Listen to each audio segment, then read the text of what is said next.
She was in the kitchen preparing hot chocolate for her daughter Emma when she heard the pounding on the door. It was 6 in the morning on Christmas Eve, and it was still dark outside. When Sarah Mitchell opened the door, 2 bailiffs handed her the papers with a coldness that cut deeper than the freezing December wind. She had 24 hours to leave her home. 24 hours to uproot her 7-year-old daughter from the only home she had ever known on Christmas Eve. The landlord, Richard Donovan, real estate mogul and one of the wealthiest men in the city, had decided he wanted the property for himself. Not to rent it out, not to renovate and resell. He simply wanted it, and people like him always get what they want, don't they? But what Richard didn't know, what he could never have imagined as he signed those eviction papers with his gold pen, was that this 3-story Victorian house, with its arched windows and rose garden that Sarah's grandmother had planted 50 years ago, held a secret that was about to transform his arrogant victory into the most devastating public humiliation of his life. I am so happy you are here. If you are watching this video, please like and subscribe to the channel and tell me in the comments where you are listening to this story from. I want to know how far it has reached. Let Sarah take you back to the beginning, because you need to understand who she was before that moment. Sarah Mitchell was 32 years old and worked as a nurse at Mercy General Hospital. She worked the night shift, the grueling 12-hour stretches that left her exhausted but grateful because the pay differential meant she could afford the rent on the Victorian house on Maple Street. That house wasn't just a place to live, it was a connection to her past, to her grandmother Rose, who had raised her there until Sarah was 12 years old.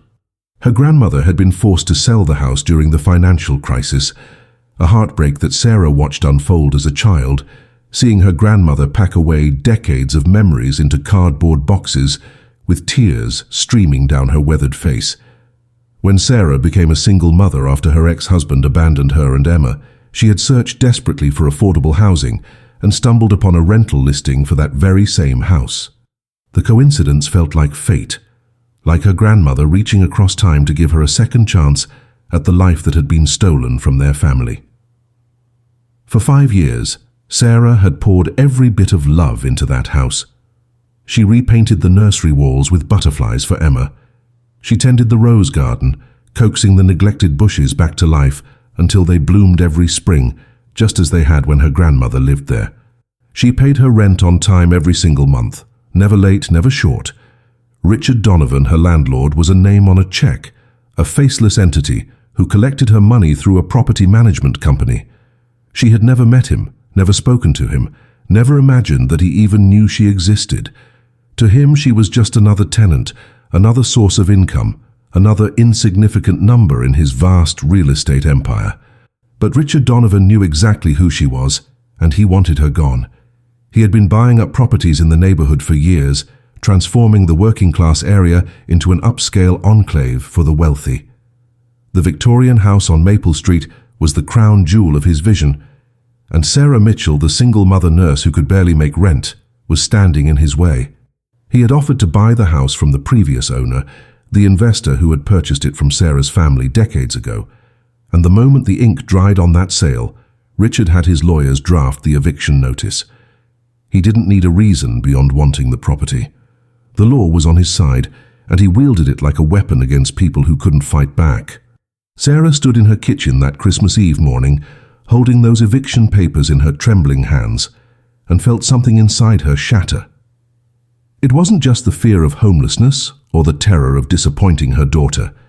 It was the injustice of it all, the raw cruelty of a man who had everything deciding to take away the one thing she had managed to build for herself and her child.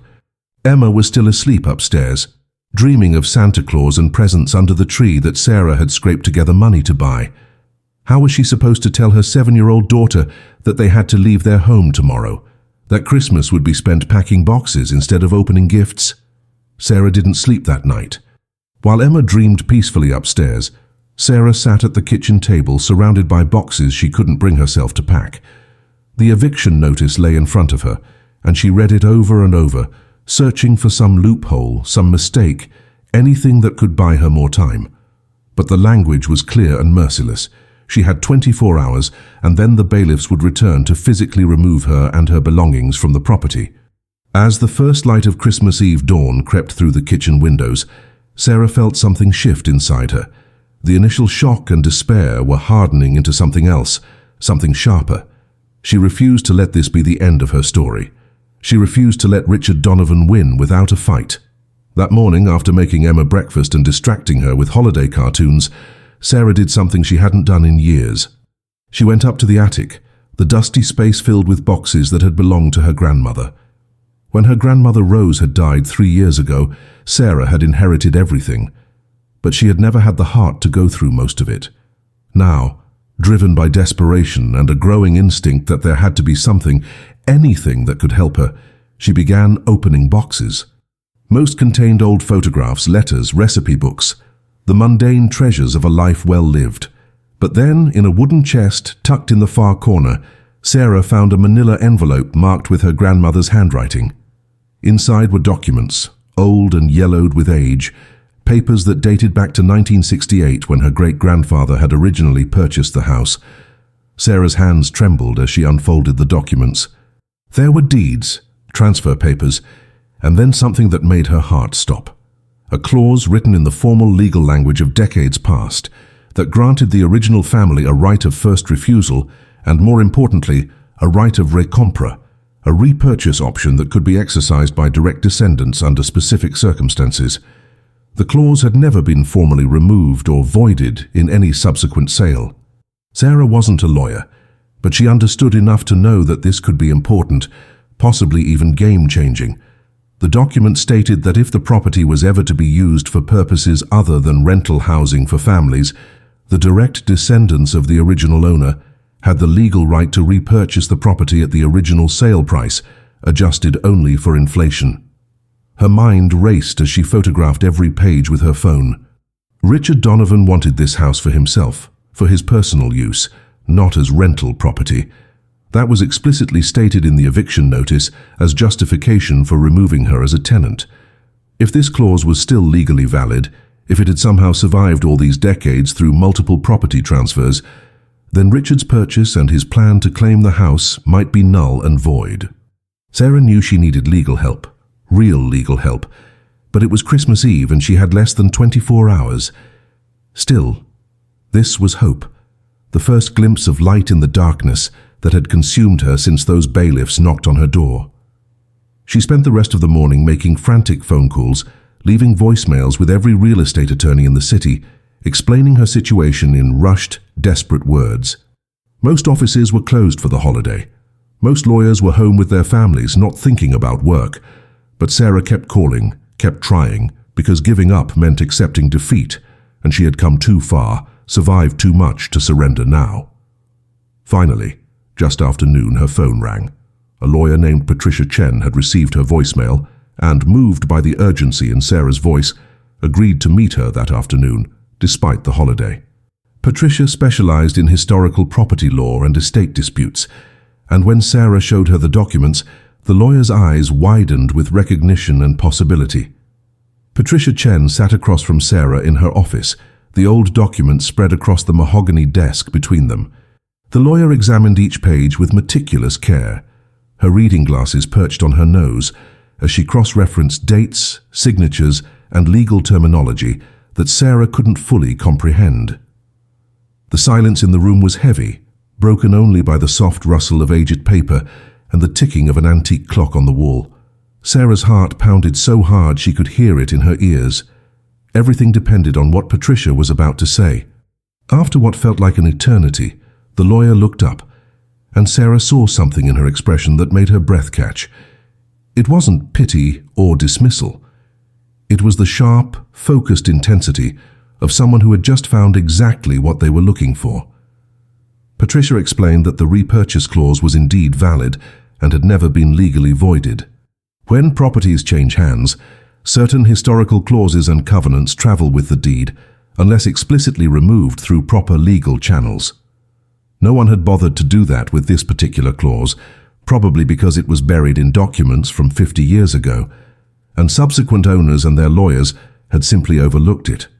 The clause stated clearly that if the property ceased to be used as rental housing for families and was instead claimed for personal residential use by the owner, direct descendants of the original purchaser, which Sarah was, had the right to repurchase the property at the original 1968 sale price plus inflation adjustment. Richard Donovan's eviction notice, in his arrogance, explicitly stated his intention to claim the house for personal use as part of his private real estate portfolio. He had handed Sarah the exact legal weapon she needed to fight back. But there was a catch, and Patricia was careful to explain it. Executing this clause would require filing an immediate legal challenge, obtaining a temporary restraining order to stop the eviction, and then proving Sarah's lineage and the validity of the clause in court. This wasn't something that could be done in 24 hours, not even close. They would need time, resources, and most importantly, they would need to prevent Richard from taking possession of the house while the legal process unfolded. Patricia proposed a strategy. They would file an emergency motion that very afternoon, Christmas Eve, asking for a temporary restraining order based on the repurchase clause. It was unusual, it was aggressive, but it was their only chance. Patricia warned Sarah that this would be expensive, that legal fees would pile up quickly, and that there was no guarantee of success. But she also said something else, something that made Sarah's spine straighten with determination.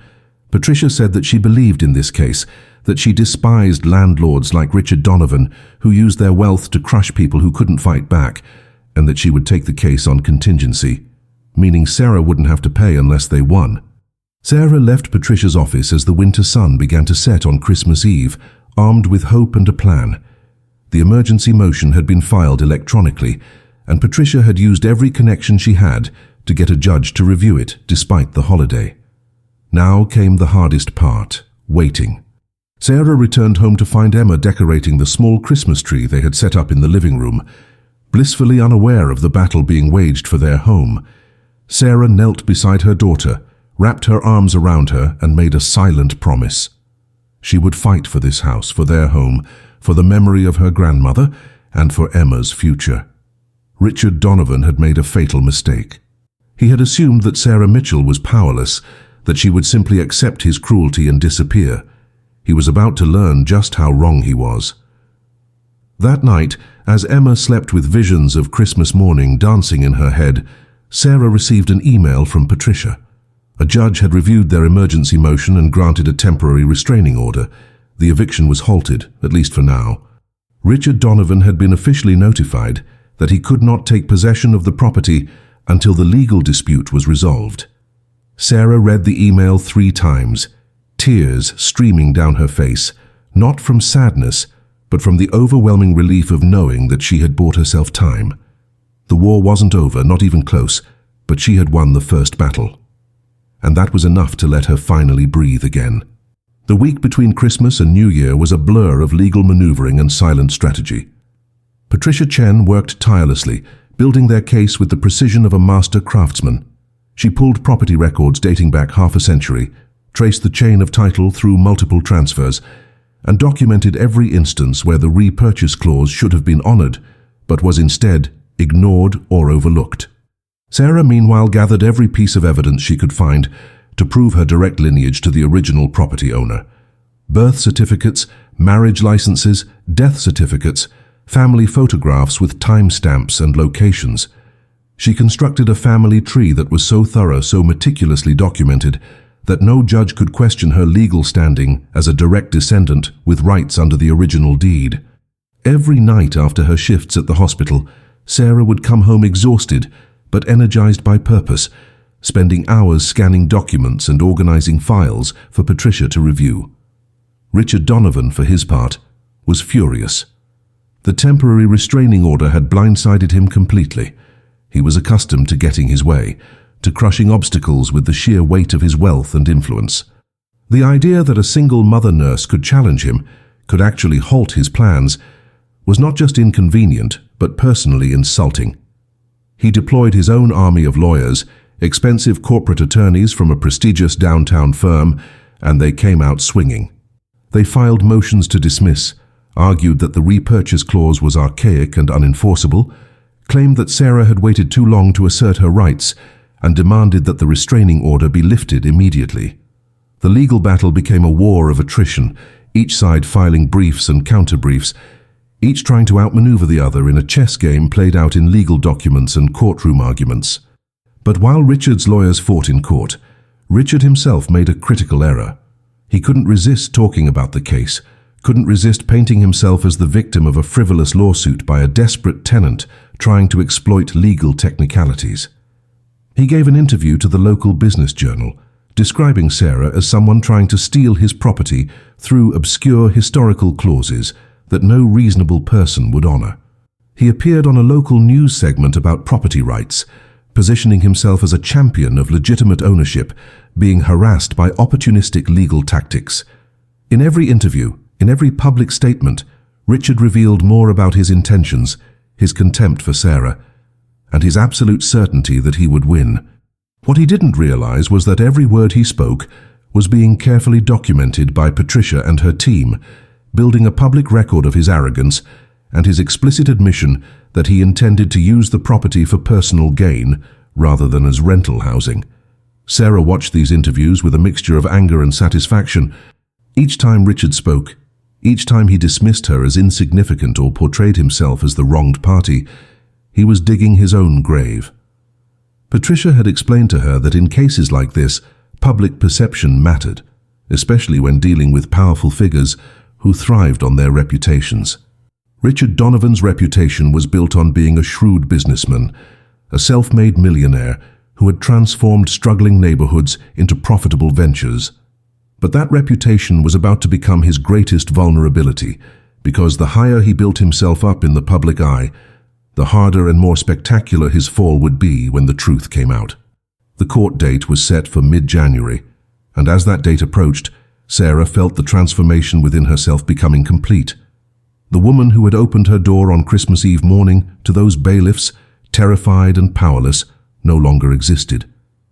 In her place was someone harder, sharper, someone who had learned that justice wasn't handed to you, but something you had to fight for with everything you had.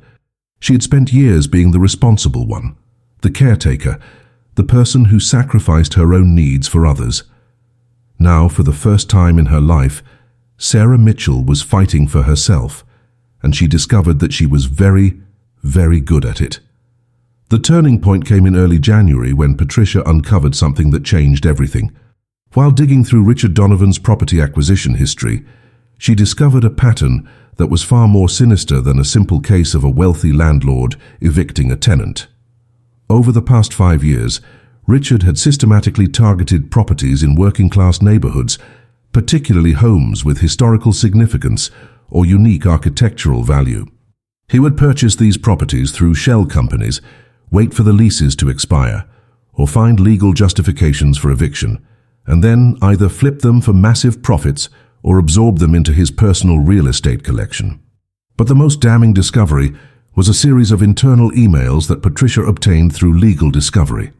Communications between Richard and his property managers discussing strategies to remove long-term tenants who had rights or protections under their lease agreements. The emails revealed a calculated operation designed to exploit legal loopholes and intimidate vulnerable tenants into leaving without a fight. Sarah read these emails with a cold fury that settled deep in her chest. One email in particular made her hands shake. It was from Richard himself, sent just 2 weeks before her eviction notice, instructing his property manager to expedite the removal of the tenant at the Maple Street property because he wanted to host a New Year's gala there and show off his newest acquisition to his wealthy friends and business associates. The email referred to Sarah not by name, but as the tenant obstacle, as if she were nothing more than an inconvenient piece of furniture that needed to be removed.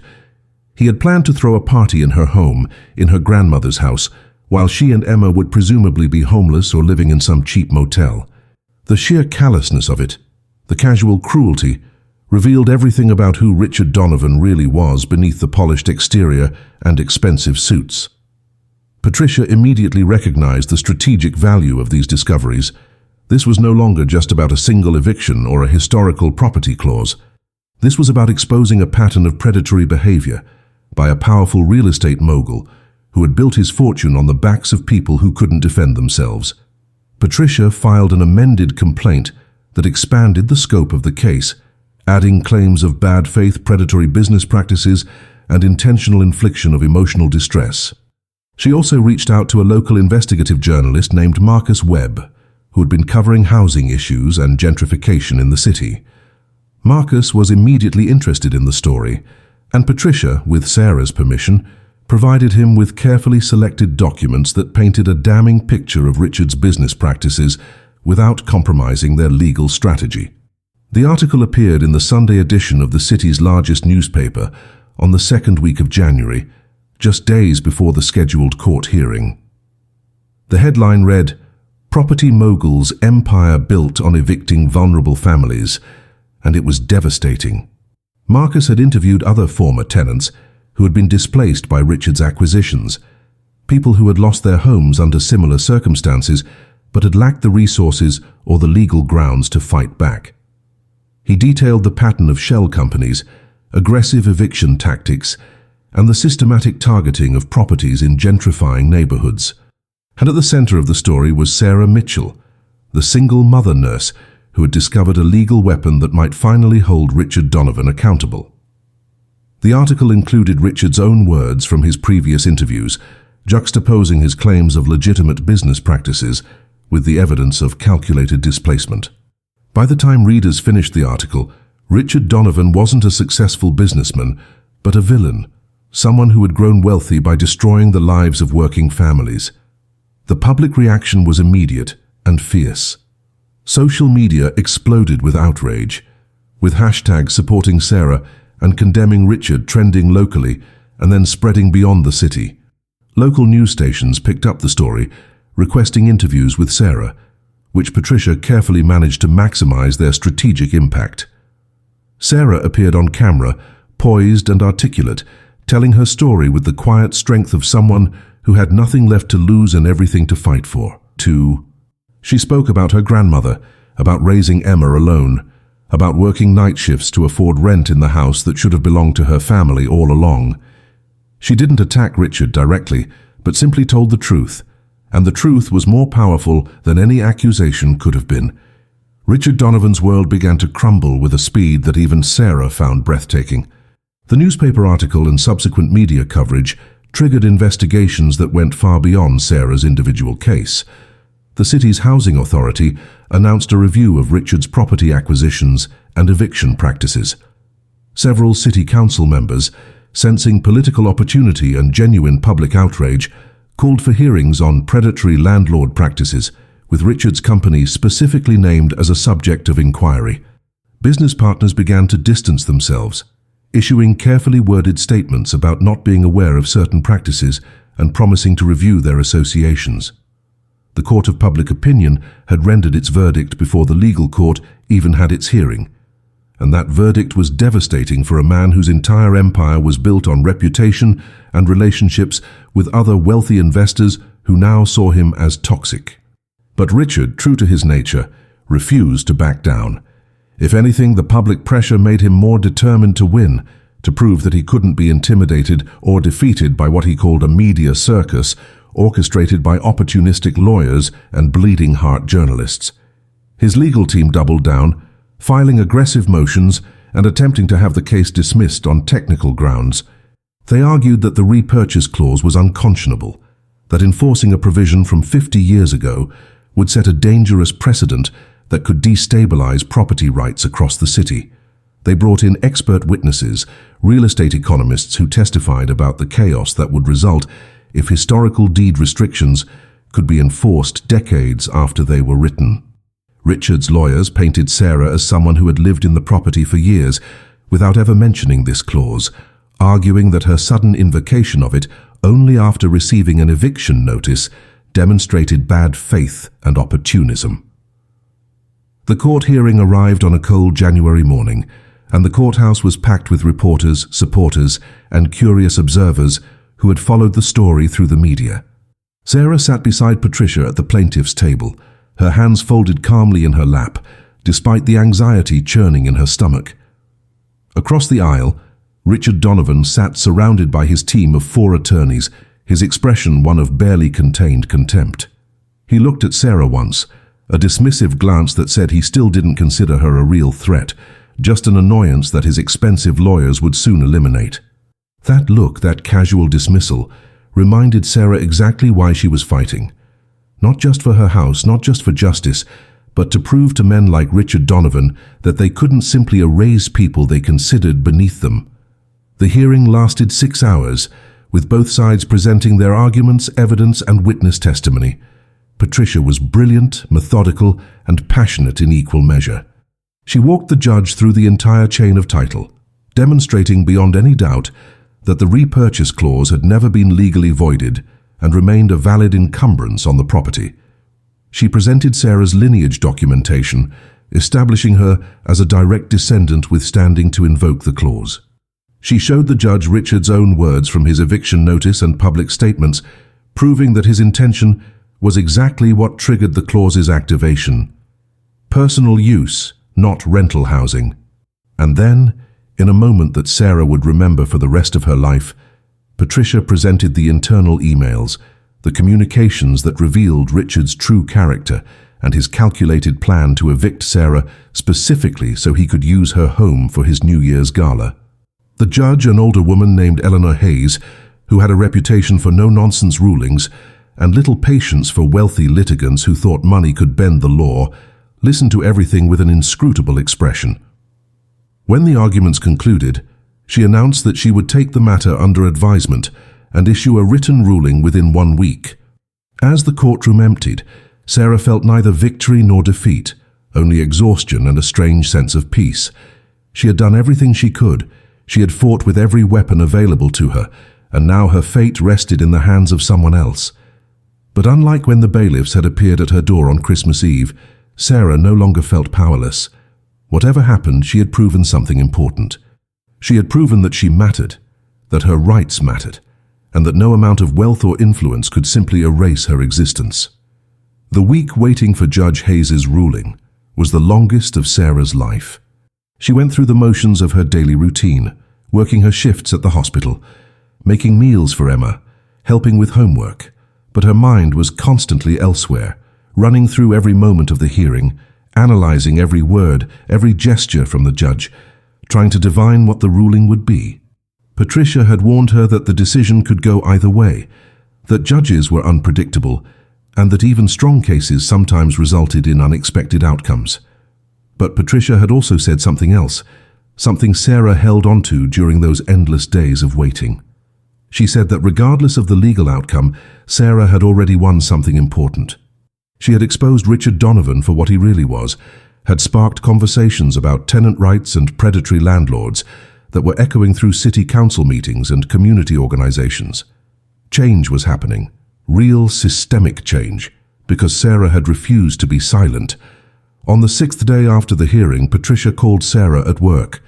Her voice was carefully controlled, professionally neutral, but Sarah could hear something underneath, a barely suppressed excitement that made Sarah's heart race. The judge had issued her ruling early, and Patricia wanted Sarah to come to her office immediately to review it before it became public record. Sarah left the hospital, her hands shaking so badly she could barely grip the steering wheel as she drove across town. When she arrived at Patricia's office, the lawyer was standing at her window, looking out at the city skyline with a small smile playing at the corners of her mouth. She turned when Sarah entered, and without saying a word, she handed Sarah a document. The ruling was 23 pages long, dense with legal analysis and citations, but Sarah didn't need to read all of it to understand. The first paragraph said everything. Judge Hayes had ruled in Sarah's favor on every single claim. The judge's written opinion was more than just a legal victory. It was a complete and total vindication. Judge Hayes had found that the repurchase clause was valid, enforceable, and had been properly invoked by Sarah as a direct descendant of the original property owner. She ruled that Richard Donovan's stated intention to use the property for personal purposes had explicitly triggered the clause's activation, and that his subsequent eviction of Sarah was therefore legally invalid. But the judge went further, much further than simply resolving the property dispute. In her opinion, Judge Hayes addressed the pattern of behavior revealed through the discovery process, the internal emails and systematic targeting of vulnerable tenants. She wrote that the evidence presented demonstrated a troubling pattern of predatory business practices that warranted further investigation by appropriate authorities. She ordered Richard Donovan to immediately cease any attempt to take possession of the property and to pay substantial damages to Sarah for the emotional distress and financial harm caused by the wrongful eviction attempt.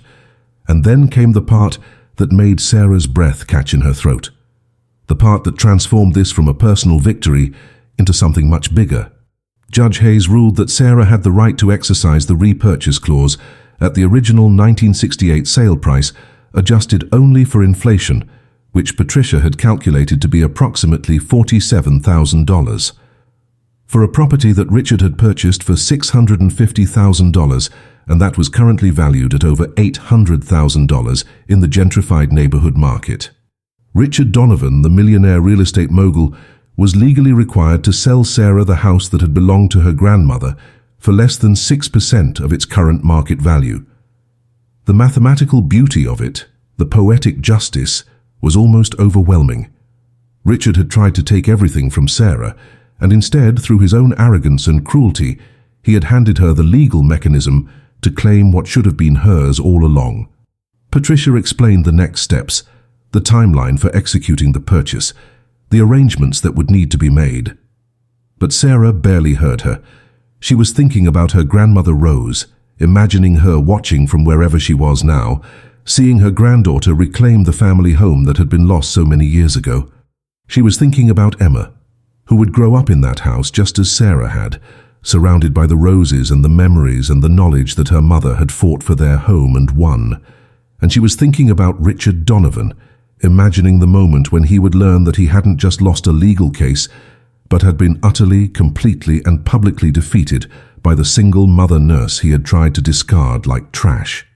The ruling became public the next morning, and the media firestorm that followed was extraordinary. Every news outlet in the city covered the story, and many national publications picked it up as well, seeing in Sarah's victory a larger narrative about wealth inequality, tenant rights, and the power of individuals to fight back against corporate greed. The headlines were brutal for Richard Donovan. Millionaire forced to sell property to evicted nurse for fraction of value, read one. Karma clause, historic deed provision. Topples real estate mogul, declared another. The most damaging coverage came from Marcus Webb, the investigative journalist who had broken the original story.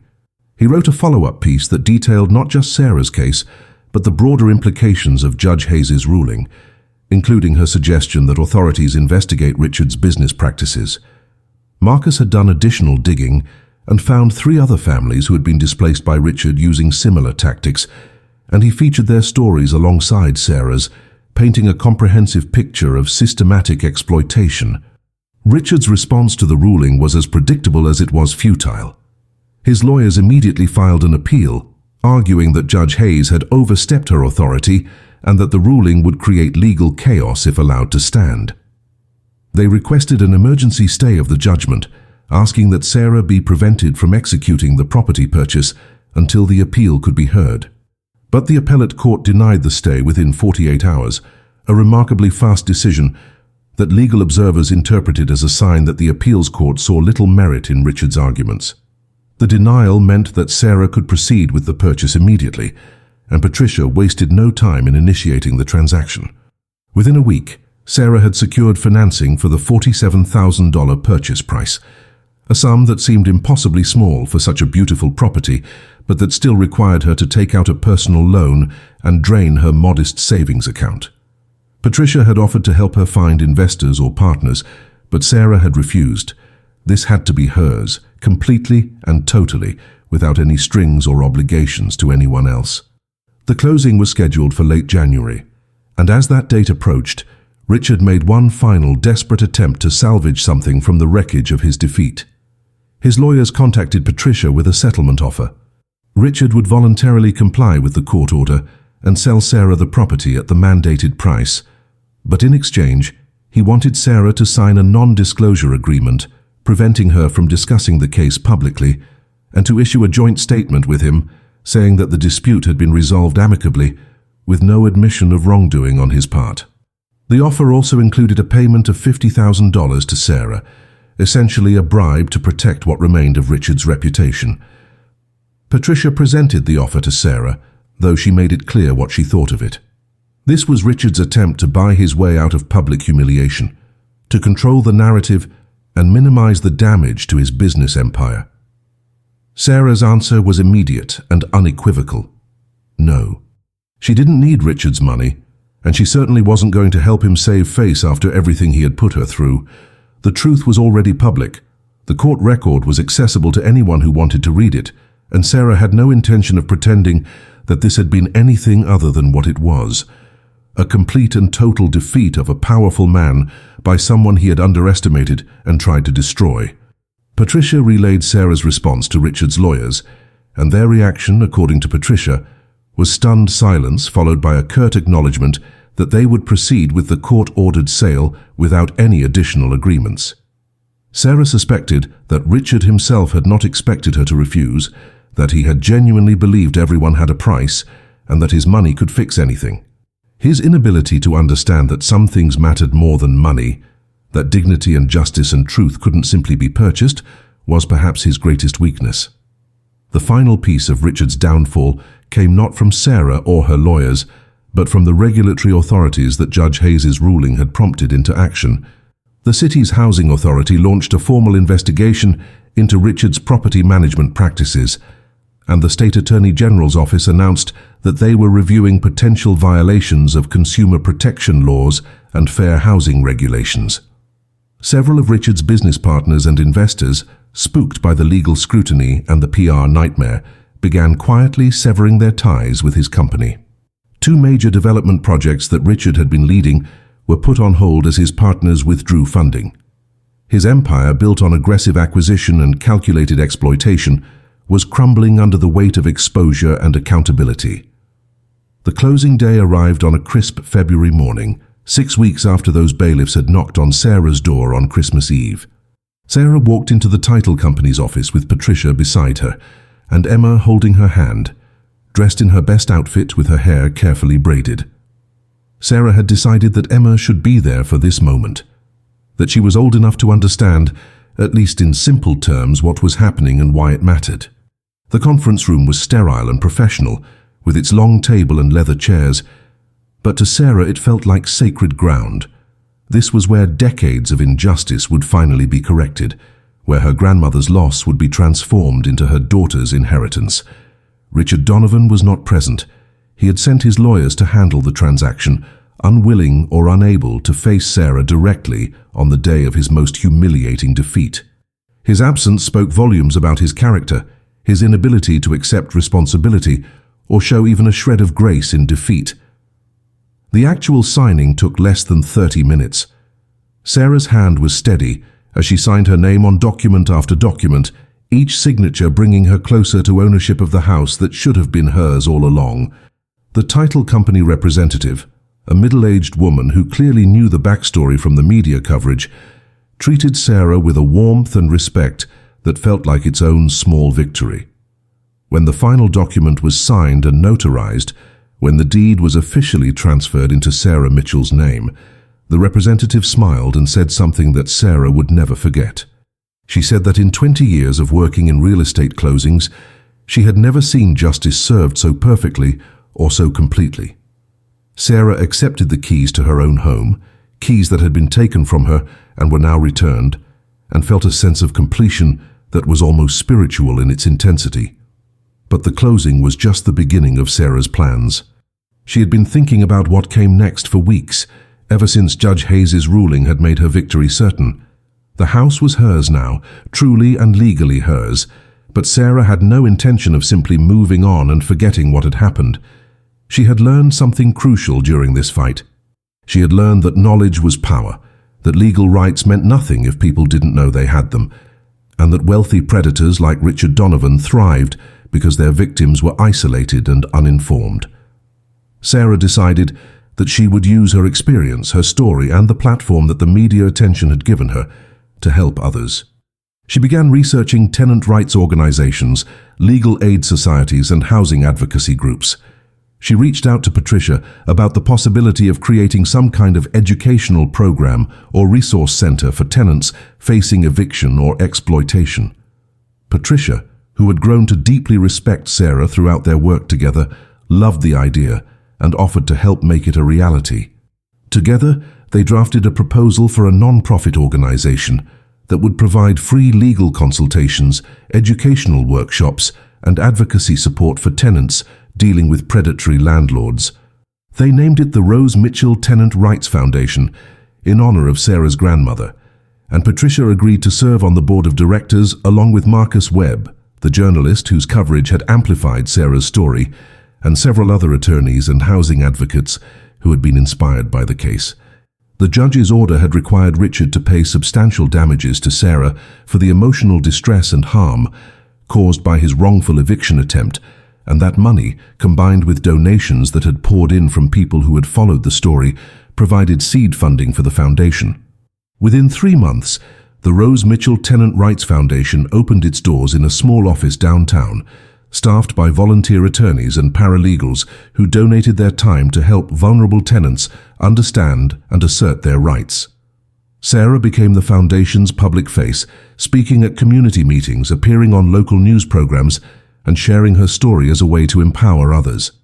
She talked about the importance of documentation, of understanding lease agreements, of knowing that legal resources existed even for people who couldn't afford expensive lawyers. She told audiences that she had felt powerless and alone when those bailiffs appeared at her door, but that she had learned she was neither powerless nor alone, and that the same was true for everyone listening. Her message resonated because it came not from a lawyer or an activist, but from someone who had lived through the nightmare and emerged victorious on the other side. As spring arrived and the roses in Sarah's grandmother's garden bloomed for the first time under her ownership, Sarah found herself reflecting on how completely her life had transformed in just a few short months. The house on Maple Street was no longer just a place where she paid rent and hoped she could stay. It was hers, her daughter's inheritance, a piece of family history reclaimed and secured for future generations. She had the deed framed and hung it in the living room, not as a trophy but as a reminder of what fighting for justice looked like, of what refusing to accept defeat could accomplish. Emma understood now, in the way that children gradually come to understand the important moments of their lives, that her mother had done something brave and significant, something that had changed not just their lives, but the lives of other families throughout the city. Richard Donovan's fall from grace continued with a momentum that seemed almost inevitable once it began. The State Attorney General's investigation uncovered evidence of multiple violations of fair housing laws and consumer protection statutes, resulting in substantial fines and legal settlements with other displaced tenants. Several of his major investors pulled out of his projects entirely, citing reputational concerns and ethical objections to his business practices. His company, once valued at over $50 million, saw its worth plummet as properties were sold off to cover legal fees and settlement costs. Richard himself largely disappeared from public view, no longer giving interviews or appearing at the charity galas and business conferences where he had once been a prominent figure. The man who had tried to erase Sarah from her own home had been erased from the position of power and influence he had built his identity around. The irony was not lost on anyone who had followed the story. But Sarah's victory was about more than Richard's defeat. It was about what she had built from the ashes of that terrible Christmas Eve morning. The Rose Mitchell Tenant Rights Foundation helped over 200 families in its first year, providing legal assistance that prevented evictions, secured fair settlements, and educated people about their rights. Sarah received letters and emails from people across the country who had heard her story and been inspired to fight their own battles against exploitation and injustice. Some shared their own victories, small and large, and thanked her for showing them that it was possible to win. Others asked for advice, for resources, for the kind of hope that Sarah had found in that dusty attic when she discovered her grandmother's documents. Sarah tried to respond to as many as she could, understanding that sometimes the most powerful thing you could do for someone was simply acknowledge their struggle and tell them they weren't alone. On Christmas Eve, exactly 1 year after the bailiffs had knocked on her door, Sarah hosted a small gathering at her house.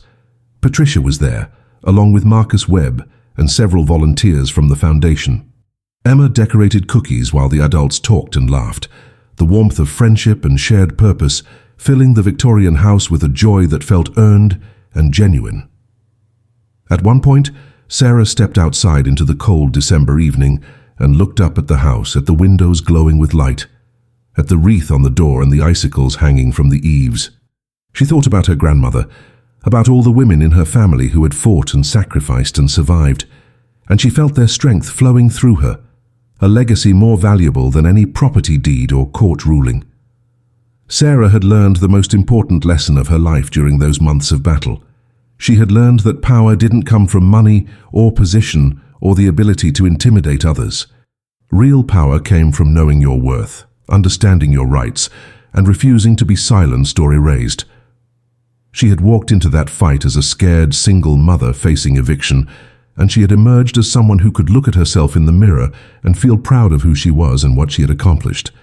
Richard Donovan had tried to teach her that she was powerless, that people like her didn't matter in a world controlled by people like him. Instead, she had taught him, and everyone watching, exactly the opposite. She mattered. Her daughter mattered. Every tenant, every family, every person struggling against systems designed to keep them down mattered. And when you knew that, when you truly believed it, you became unstoppable. That was the real victory, the one that no court ruling or property deed could fully capture. Sarah Mitchell had discovered her own strength, and in doing so, she had helped countless others discover theirs.